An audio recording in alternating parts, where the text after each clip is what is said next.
Fra le circa 6.000 antichità che arrivarono nel 1824 vi era una stele molto interessante nella quale si leggeva in modo nitido e chiaro Imi Erchaut Nesut Cha, responsabile delle opere del faraone Cha.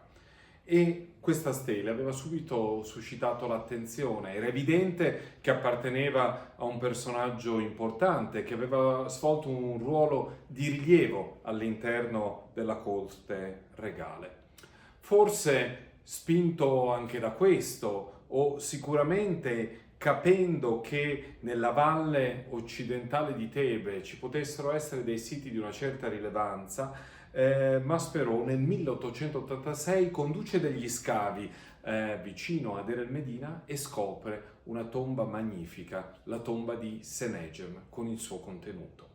Quando Schiaparelli nel 1894 diventa direttore del Museo Egizio, 70 anni dopo la fondazione del museo, inizia un'interlocuzione con Gaston Maspero, diventato direttore del Service des Antiquités, e Schiaparelli comincia a nutrire il sogno di poter tornare a Deir el-Medina, di poter scavare in quel luogo dal quale probabilmente proveniva quella stele.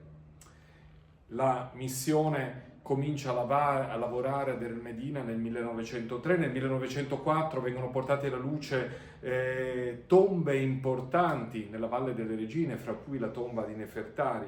Nel 1905 sarà la volta della Cappella di Maia e nel 1906, il 15 febbraio del 1906, in un terrazzamento dove c'era stato un crollo, si trova un pozzo profondo circa 4,30 metri, poi c'è uno sloping passage che si inoltra, si incunea, potremmo dire, nelle profondità della terra, arrivando a una profondità di circa 8,5 metri, e si era identificato il pozzo funerario della tomba di Cha e di Merit.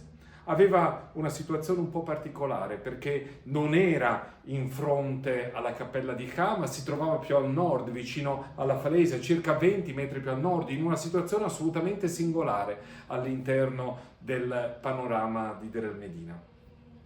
Gli archeologi scendono, fanno lo sloping passage, trovano un primo passaggio ostruito da delle rocce che tolgono, poi c'è un secondo corridoio anch'esso ostruito da delle rocce. Una volta tolte si trovano davanti ad una porta che era ancora sigillata in un modo davvero geniale, perché gli egiziani avevano inserito un piolo che entrava nel muro, a questo piolo era attaccata una cordicina che tirata e facendola passare attraverso un foro nella parte anteriore della porta, faceva in modo che questa cordicina alla fine si staccasse, il piolo chiudesse e sigillasse per sempre la porta dal di fuori.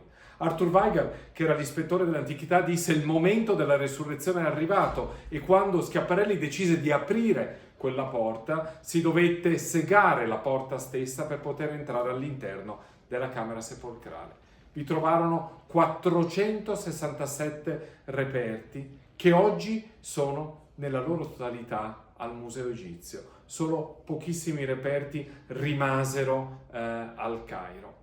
Oggi però, nel celebrare i 120 anni dalla scoperta della tomba di Cha e Merit, stiamo vivendo un qualcosa di assolutamente eccezionale, perché per la prima volta a Torino e in Italia è visibile il libro dei morti di Merit. Noi al Museo Egizio conserviamo il libro dei morti di Cha, che è lungo quasi 15 metri, ma il libro di morti dei Merit, che è più o meno 197 centimetri, si trova dal 1862 presso la Biblioteca Nazionale di Francia.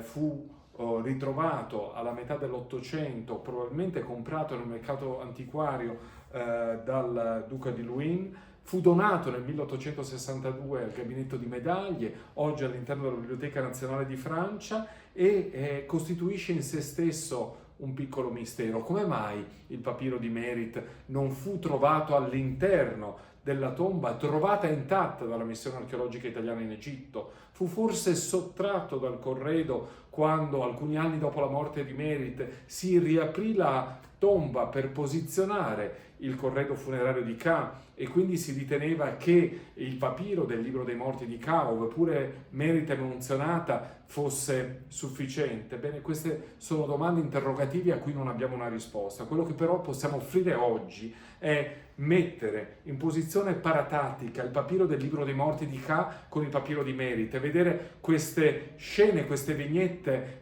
di una valenza artistica incredibile. Allora possiamo vedere la prima vignetta dove si vede una slitta con sopra una barca, con il sarcofago esterno di Ka, con il sarcofago intermedio visibile messo su un letto con le zampe leonine, e davanti un sacerdote che tiene un incensiere in mano e un vaso di libagione, e è coperto da una pelle di leopardo, e lui costituisce il sacerdote Sem, colui che opererà il rituale dell'apertura della bocca. È interessante vedere questo trenos funerario, vedere il sacerdote Sem e compararlo con quanto vediamo nel libro di Ka, dove invece non vediamo il sacerdote vestito con pelle di leopardo, non lo vediamo con l'incensiere in mano, ma vediamo però un sacerdote che sta operando il rituale dell'apertura della bocca, con il sarcofago messo in verticale di fronte alla tomba, e il sacerdote tiene in mano lo shepeskef, quello che serve per aprire la narice e la bocca, di modo che il defunto possa continuare a vivere nell'aldilà.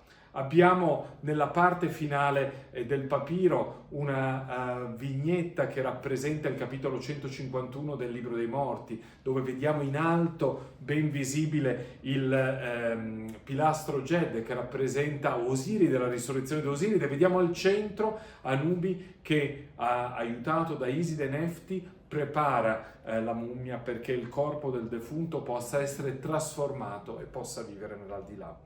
Bene, il nostro pubblico adesso ha l'opportunità unica, incredibile, di vedere questo papiro. Per i prossimi 6 mesi il papiro è visibile, e dobbiamo ricordarci che quando tornerà in Francia, quando tornerà la BNF, a partire dall'11 agosto non sarà più visibile. Quindi davvero invitiamo tutti a vedere, ad emozionarci di fronte a questo papiro, e ad emozionarsi all'idea che finalmente, dopo 3000 anni, il papiro del libro dei morti di Ka e di Merit sono ancora assieme.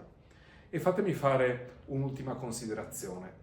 La tomba è una costruzione complessa nell'antico Egitto, non è semplicemente un mausoleo, è un luogo di trasformazione, è un luogo che deve permettere al defunto di essere trasfigurato, di continuare a vivere nell'aldilà, come vediamo nella magnifica rappresentazione parietale della tomba di Senegem, dove vediamo lui e la moglie nei campi di Yaru, così come è descritto nel capitolo 110 del Libro dei Morti.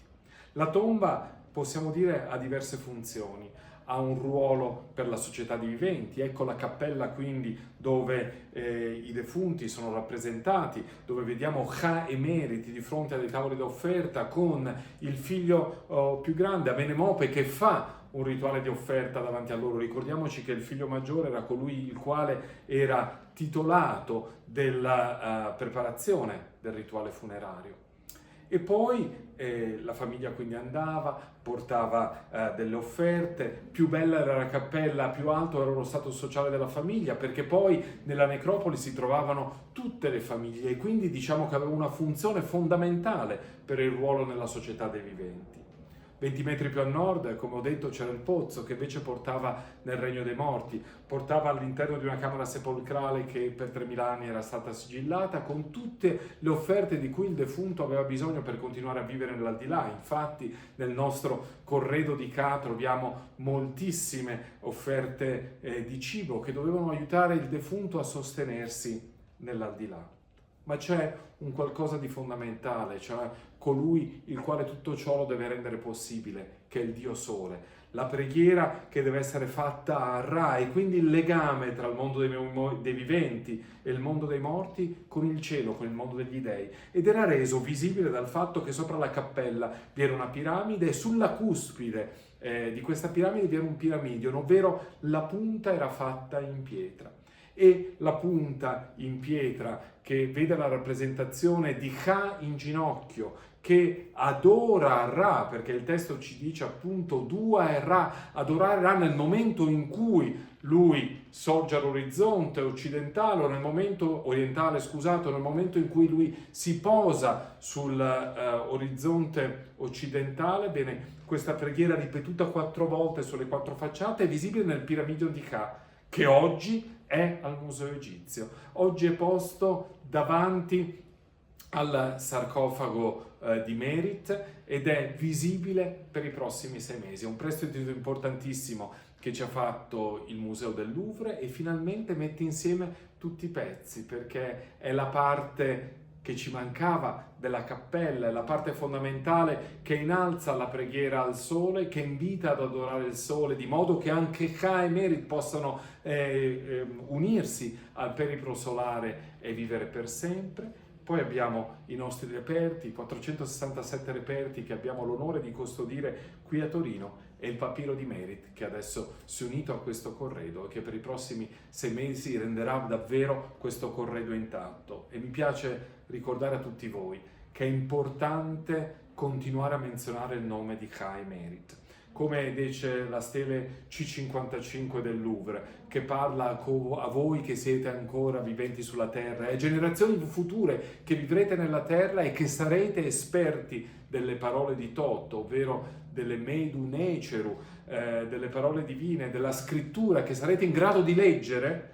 Continuate a menzionare il nome di coloro che non ci sono più, perché facendo in questo modo faremo in modo che loro potranno vivere per sempre. Ecco quindi che nel nuovo allestimento di Ka e Merit vi è un portale, e quando verrete al Museo Egizio sarete accolti da Ka e Merit viventi, così come sono rappresentati nel papiro, con le braccia alzate in adorazione di Osiride. Li vediamo viventi, splendidi nelle loro vesti e nei loro gioielli, e sopra abbiamo il loro nome. Pronunciamo il loro nome e ricordiamoli. Sono stati persone come noi, che hanno vissuto, che hanno sofferto, che hanno amato, che hanno gioito e che hanno lasciato questa vita terrena nella consapevolezza che le loro offerte funerarie e i loro papiri sarebbero stati quasi da salvacondotto e li avrebbero portati a conquistare la vita eterna, nella consapevolezza che il loro nome non sarebbe stato dimenticato. E questo è il testimone che il museo raccoglie e che invita tutti voi a raccogliere. Allora venite al Museo Egizio, pronunciate il nome di Ka e Merit e fateli vivere per sempre.